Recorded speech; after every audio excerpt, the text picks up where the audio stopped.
35mm and 40mm wheel spacers. Which size is best for your Ford F150? Wheel spacers sit between your hub and wheel, pushing your tires outward.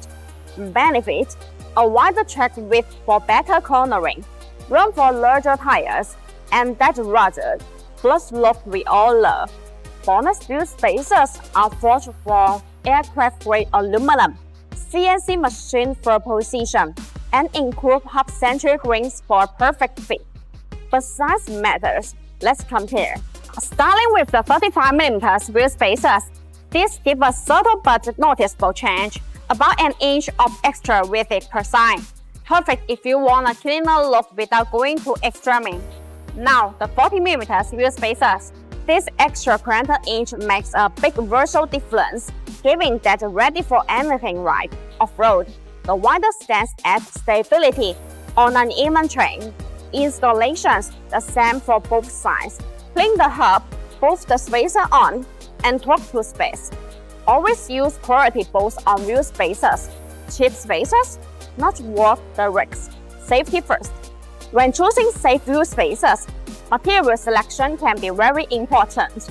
They are mainly steel and aluminum alloy. Considering the strength and lightweight needs, aluminum is more suitable. Both 6061T6 and 7075T6 are high-performance aluminum alloys. They feature good corrosion resistance, ruggability, and mechanical-ability. And forged aluminum spacers provide stronger impact resistance, less fatigue strength, longer service life range, and stronger corrosion resistance, much safer than those cheap casting spacers. The second factor is hub-centric.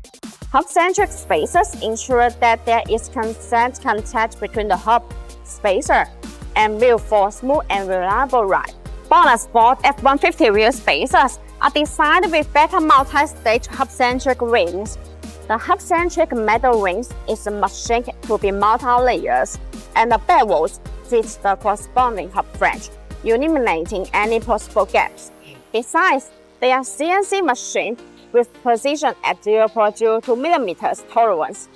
This improves the fit and functionality of spacers. Since spacers are components that contact the other part, you need tight tolerance. So, which wins? If you're daily driving or want a conservative upgrade, go 35mm. If you're off-road focused and craft that broad look, 40mm is your jam. Drop a comment. Which size are you running?